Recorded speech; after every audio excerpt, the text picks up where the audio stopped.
consumers, is it good to buy a foreclosed home? Is it not good to buy a foreclosed home? Let's jump into that. And so you really have to watch. A foreclosure is not always a good purchase. Welcome back to another episode of the Isn't That Rich podcast. I am super excited because I have two of my favorite guys here with me today, and we are talking all about foreclosure properties, which this is definitely a hot topic, I think, and I'm very interested in it. So we have John Streuter, our Chief Mortgage Officer, back with us today. And good morning. Hello, John. We had a fabulous podcast with you a couple weeks ago about just the mortgage market, and I actually listened to it yesterday, and it was just phenomenal. So I'm so excited to learn more about mortgages and foreclosures and different types of properties today. I'm really excited about this. I'm excited that I'm one of your favorite guys, so I knew Jared was. I always say if you have a question, go to John Streuter, and everybody else in the bank says it too. Like, I'll be talking to Polly because that's who we work with at our branch. She's like, I don't know, let me call John. He just knows everything. I told you yesterday, you called me at the last minute, and I'm like, you just made my day. I know. We're glad to have you, and we love that you like to be on the podcast. Well, so yeah, today we're talking about foreclosure properties. So, John, first questions first. What is a foreclosure? Well, what a foreclosure is, obviously a bank or a financial institution will have a legal document filed for the financing that they do on a property called a mortgage. And whenever someone fails to pay their monthly payments, unfortunately, at some point the bank's got to decide, what are we going to do to liquidate this debt? The foreclosure is a legal process that the bank has to go through in order to evict the homeowner and take back the piece of property, sell the property in order to pay off what the debt was at that point in time. So in a sense, in a simple sense, that's what a foreclosure is. So a foreclosure isn't always some crummy home on the corner, right? Not necessarily. That's kind of why we're doing this podcast, talk about the benefits of a consumer to what they could be looking for in looking to buy a foreclosed home. So, there's situations that happen with to good people, unfortunately, divorces, health matters. Hey, death and divorce, that's what I heard is the best time to buy. And unfortunately, death and divorce are probably the two biggest reasons for foreclosures. Probably the next one would be loss of a job. Is unfortunately the next biggest reason that we see foreclosures. Yeah.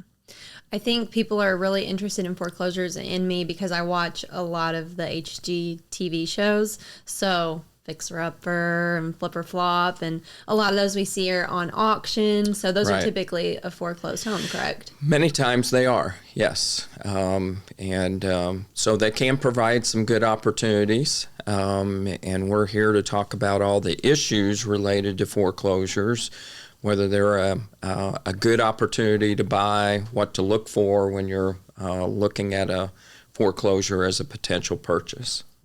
I'm really excited about this because I have friends that they'll only buy foreclosures, and they'll, buy quite a few. And so I'm always like intrigued by that. I'm like, okay, why are you doing this? And like, what's the process? Like, are there good foreclosures or bad foreclosures? Like, there can be good properties and bad properties, not necessarily in the context of good foreclosures, bad foreclosures, but definitely good properties and bad properties. And when do you buy a foreclosure is also a big topic that we'll kind of talk about with all the various questions that we'll lead into. But sometimes people are trying to buy a foreclosure at a sheriff's sale, as an example. So I'll just jump right into that topic. A sheriff's sale is at the end of the foreclosure process, and that's when a foreclosure, technically, the county is foreclosing on behalf of the bank, and the county actually takes back the property. So for that short period of time, the county owns the property after the judge gavels and says the property is foreclosed. So the county has to set up a sheriff's sale, or in some counties they'll do it through the circuit clerk's office.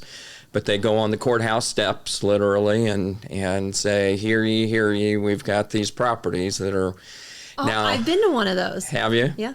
And some counties now do it in a courtroom, or if they have a community room in their courthouse, they don't literally do it on the steps. But when I got started in banking in the mid-'80s, 1880s that is. Wow, he's a professional. They up until about the 90s, they literally went on the courthouse steps and banged a gavel and said, hear ye, we have these properties, and so on. So a lot of people would want to buy a property at a sheriff's sale, and that's when the sheriff or circuit clerk sells the property. And the problem is you have to have cash on the spot to buy the property. Yeah, when I went to, we actually did it outside of the Williamson County Courthouse because there was this house that I was like, maybe I could get a good deal on. And it was super cool because a bunch of people just started showing up. And, I felt like I was on Storage Wars or something. It was really fun. Yeah. And I was really nervous because I was like, I don't know if I could do this. I'm 25. But anyway, we were standing there and the county clerk came out, the county clerk. Yeah. And she's like, bidding starts at 80,000. Everybody walked away. Yeah. So it's different because sometimes they'll have a set price and then sometimes they'll just say, let's start the bidding. Well, what'll happen is they'll usually ask the bank, what are you going to, because the bank, in order to get that property back, we have to bid in our debt. So if in that case, the bank probably had an $80,000 mortgage on it. Okay. So the bank is going to tell the clerk or the sheriff ahead of time, here's what we're going to bid in. And so the sheriff's or clerk's not going to waste a bunch of time taking $500 bids if the bank is going to automatically bid in their debt. But sometimes the bank will come in and say, no, let's see what it, this bank may set a minimum of. In that case, maybe they set a minimum of $60,000, or maybe they did have a debt of $100,000, and they started at 80, hoping that, hey, if we can get out of this with 80 or 85,000, we'll take that. We'll be okay.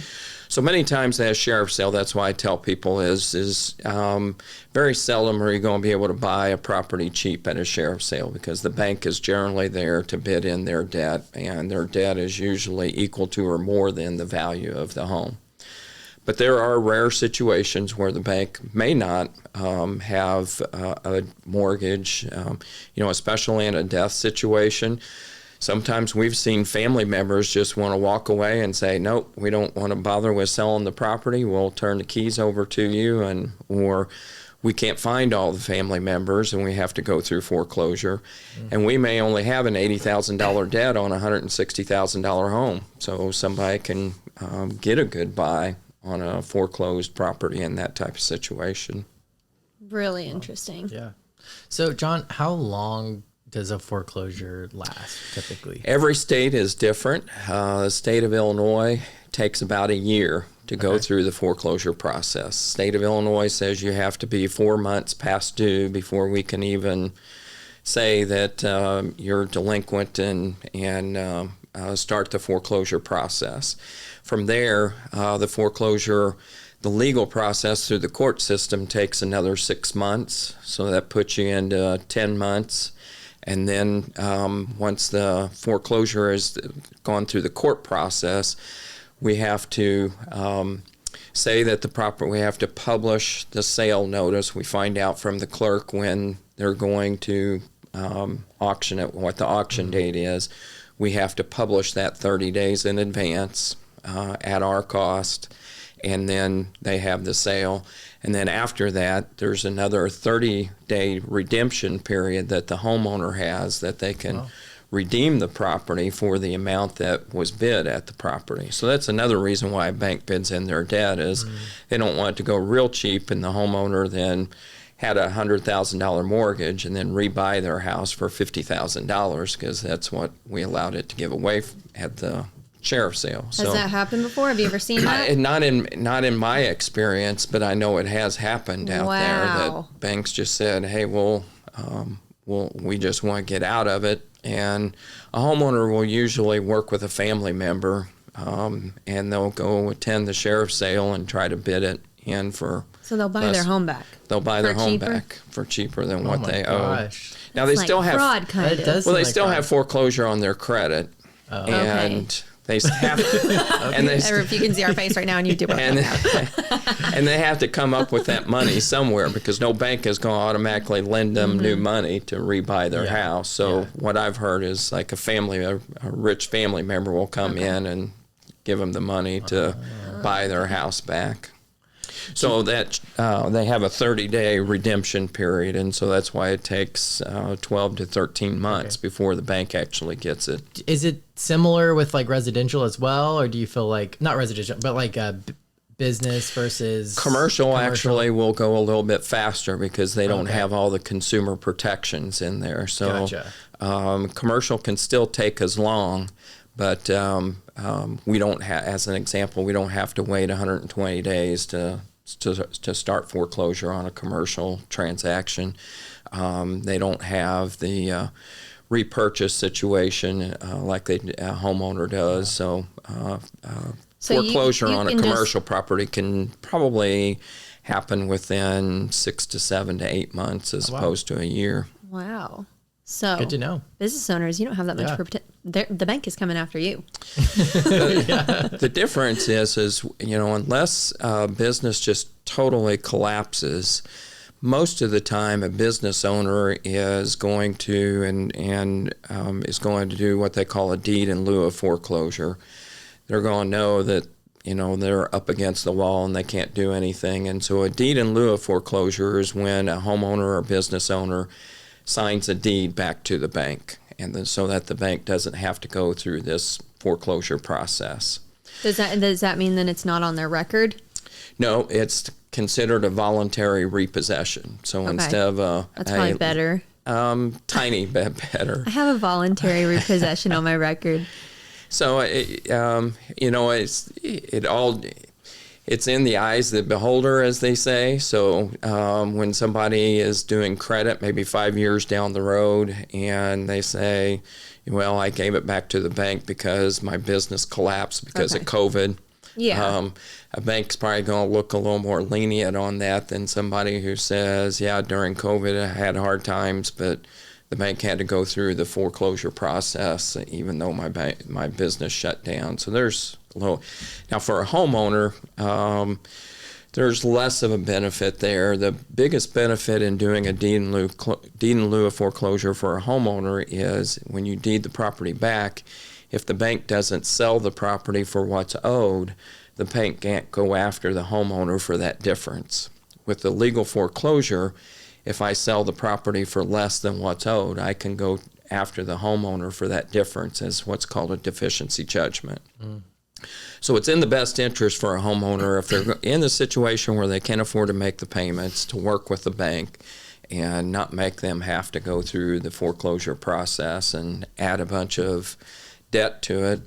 Because, again, in that 80-100 situation, if they owed 100 and it sold for $80,000, the bank would go after the homeowner for that $20,000 deficiency.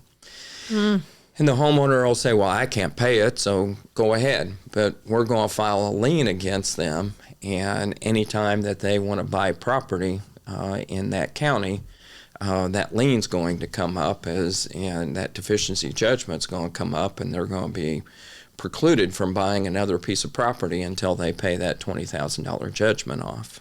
Wow. So pay your bills, people. pay your bills. Come on. So it's advantageous for a homeowner to definitely work with the bank if they're unable to pay their debt and try to work out the situation. The biggest thing that is crazy is homeowners will just choose not to put the house up for sale. They'll let a property go into foreclosure and never try to sell the property. And I've seen families who had their parents passed away, or one passed away, then the next parent passed away, and they just don't want to deal with the property. We had that situation happen at our bank within the past year. The property had equity, and the family just said, we don't live locally, we don't want to mess with it. Here's the keys to the property, and you sell it for whatever you sell it for. Wow. So when I bought my house, I bought a house locally here, and the house next to mine was like vacant. And I was like, what the heck's going on? And I was kind of digging, and they're like, the house is going through foreclosure, but no one was living there for a long time. Right. It wasn't for sale, nothing. So I was just kind of like curious and like asking about it. I mean, it was vacant for years, but no one put the house up for sale. And then eventually, you know, I think so what happens in those situations is it's usually a property that was financed through these internet banks, and the home was, or the loan was then sold to Fannie Mae or Freddie Mac, or it may be sold to the federal government through a HUD program, FHA program, or a VA program. And those are all just different types of loan Right. programs to clarify for our listeners. And those companies and the government are dealing with $1 million homes in Florida and $1 million homes in California. So a $50,000 home in Southern Illinois isn't high on their list. Or even a $150,000 home in Southern Illinois isn't high on their list. They don't have property managers in, they'll have property management companies in the metro areas, but they don't have any in the rural areas. And so, yes, sometimes these smaller homes, they may go 2-3 years before it finally pops on somebody's radar and they list it with a real estate agent or go through the process. So, yeah. And I will say this too, like this house that we were looking at, it was $80,000. That's what they wanted for it. Mm-hmm. But I think to go off of what you said about that other home is that, if the bank has this mortgage on it and they need that money, well, someone has to pay for that mortgage. And then it's sometimes a really bad house. And so you have to think about all the things that you have to repair within it if you are somebody that is wanting to fix it up and sell it or live in it.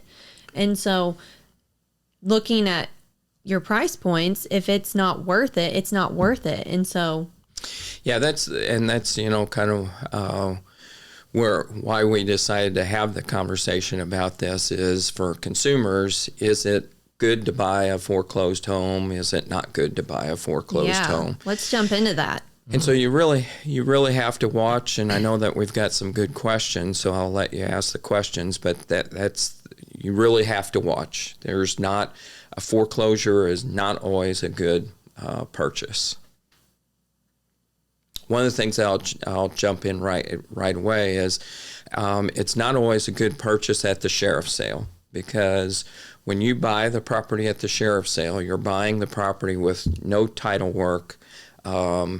You probably only had an opportunity to walk around the home. You may have not had an opportunity to walk inside the home to see what the condition of the home is. Yeah, no inspection. No inspection. And when you're buying a home, right. like usual. You're buying it uninspected. You don't know whether the utilities are on. You don't know anything about electricity, the roof. You don't have any title work on it. So the sheriff's sale, when they get a sheriff's deed, it's just clearing any unpaid debts on that property.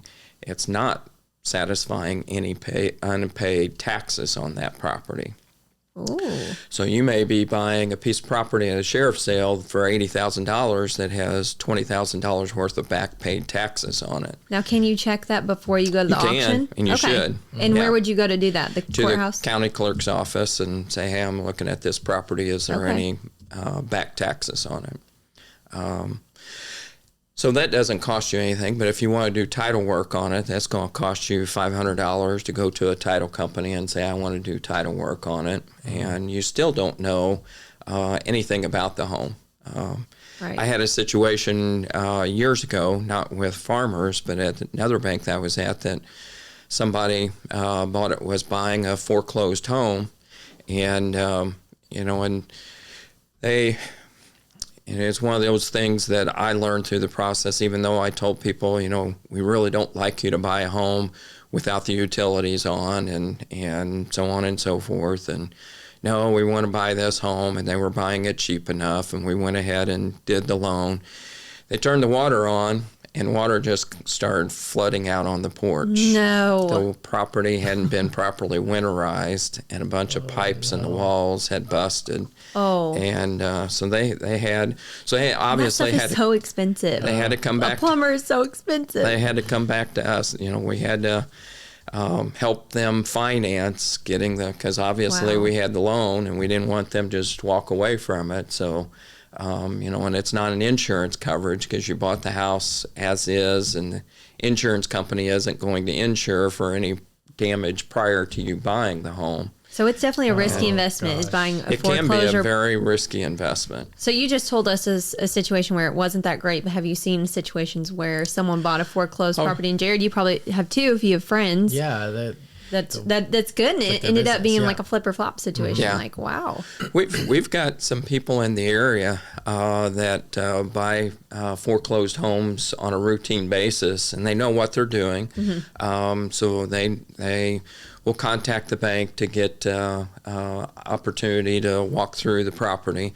Utilities are still off, so they don't know anything about the utilities, but they know a little bit about the property, and they have a buffer. They know their price, assuming that I may have to spend, and this is like the flip-flop situations that you see on HGTV, where they walk around, they anticipate we think we can buy it for $350,000. We're going to have $50,000 worth of repairs, but we can sell it for $500,000. Because they look at the comps in the area, yeah.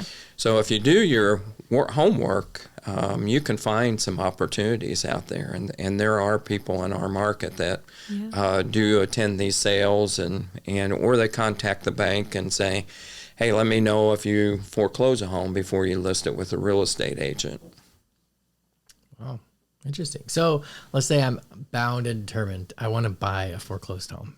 What's the first step? How do you do it? Yeah, what do I talk to? And that's the first thing that I discourage people from is when somebody comes in and says, I say, why? Don't think about it as buying a foreclosed home, because one, you're not always going to know whether they're foreclosed homes or not. Okay. Two, the banks don't always sell the foreclosed homes. Many times a bank's going to immediately list it with a real estate agent. So when a bank forecloses a home, and let's just use Farmers as an example, we take a property back. We've gone through the foreclosure process.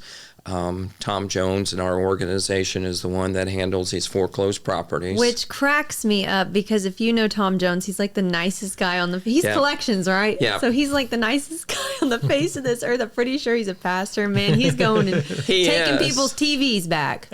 Well, we don't repossess TVs anymore. We write that off. Oh, back in the day when I started, and back in the 1880s, if you remember. Oh, yeah. Did they have TVs? They didn't have TVs back then. I was just checking. But I'll tell you a funny story. My brother, many people in my family are involved in the banking business. My dad was a banker, and I didn't get started in banking, but eventually made my way there. My oldest brother didn't start in banking, but he made his way there. My middle brother did start in banking. He started with a finance company called CIT Finance. And they were one of these companies that at the stores that did the 90 days same as cash and those type of things. And one company where he was working that sold expensive pots and pans, I mean, stuff that was like $1,000 in pots and pans, actually did 90 days same as cash on those type of things. And the person didn't pay for it. So he literally was knocking on the people's door saying, I've got to repossess your pots and pans. Well, they're probably cooking in it. Like, well, and he said, they they gave them to him, but they were literally out of the sink and still had food and grime and stuff. Not the Our Place pan. Not the Our Place pan. It's the best pan ever. So I still, hilarious. To this day, I still remember him telling me about having to repossess some pots and pans. But we really hilarious. Went off the track there. So, I discourage people from just strictly focusing on, I got to buy a foreclosed property, because one, you don't always know what's foreclosed. Sometimes a property that's deeded back to the bank, they don't tell the real estate agent that this is foreclosed property. But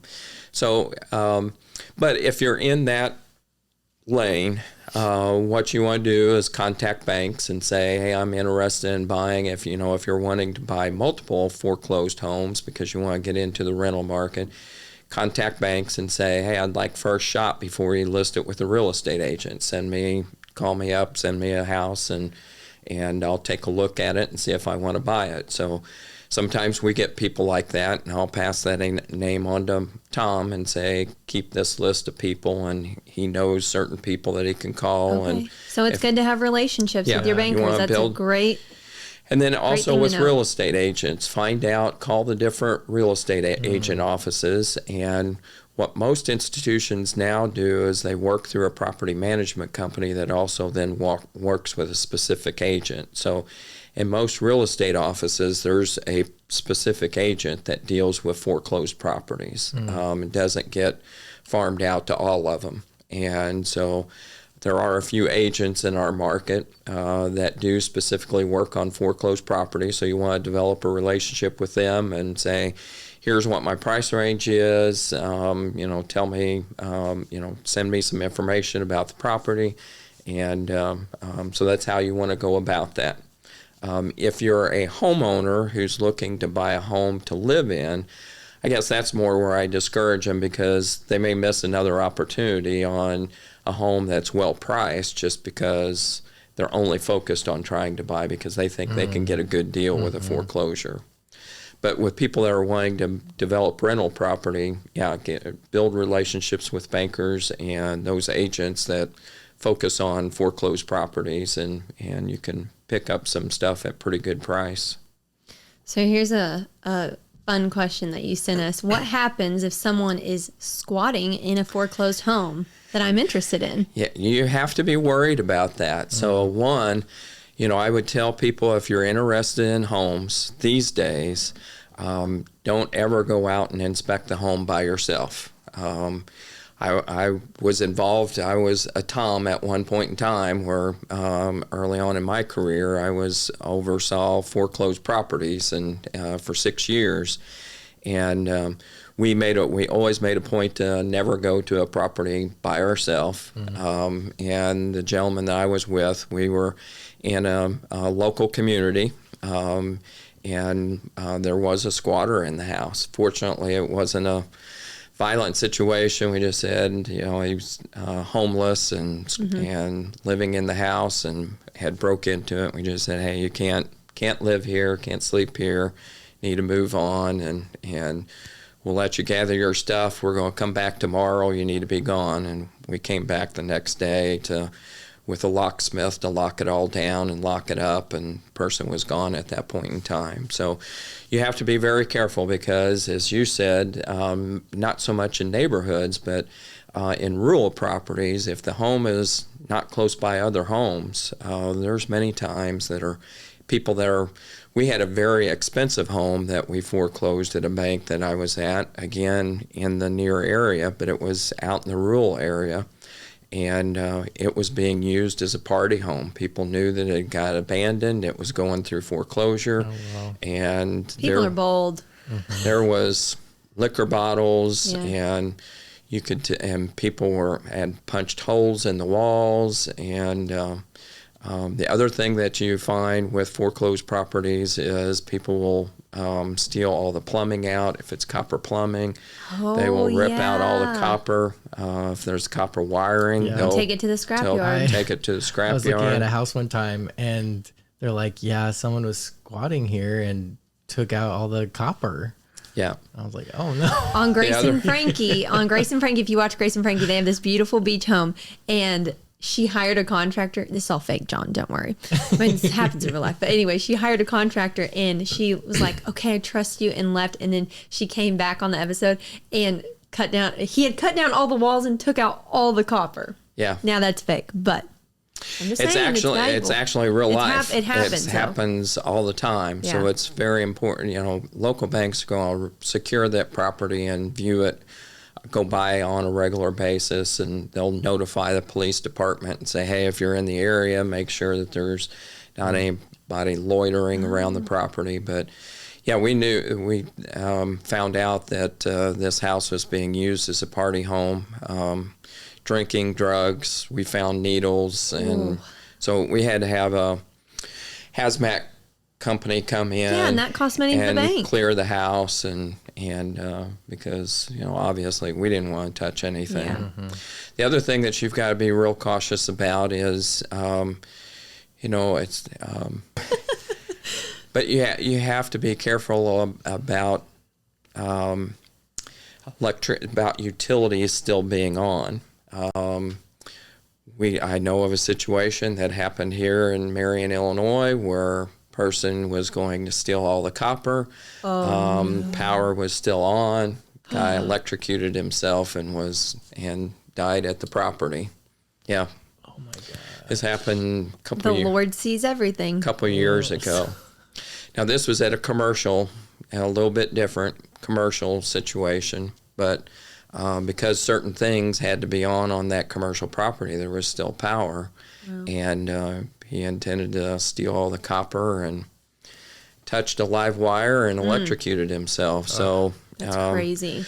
So you can't, if you're going to inspect the properties, you can't assume that the utilities are off. Always assume that the utilities are on. Be cautious. Take somebody with you. Don't go by yourself, because there can be squatters on the property. And to that point, if you're interested in buying it, then you have to also make sure that you discuss with the sheriff and talk to the bank. Say, hey, there's a squatter there, because all these states are now giving squatters certain rights that, as if you're a homeowner, you have to go through an eviction process. Used to, we would call the sheriff, and the sheriff would go out there, and they would physically remove them from the property. They can't do that anymore. They can write them a ticket and say, you got to be gone in 24 hours, and here's a ticket for squatting. But sometimes the bank may have to go through an eviction process with someone that doesn't own the home right. at all, has no financial. So it's gotten really crazy in those situations. Yeah. So lots to consider, lots to right. think about with a foreclosed home, or any home for that matter. So John, if I'm wanting to buy a foreclosed home, do I need to be, and I know where I'm going, I'm going to call the bank, I'm getting in these great relationships. Do I need to be pre-approved for a loan? Right. And that's the other thing to make sure that you do is to get pre-approved, to say that you have approved financing.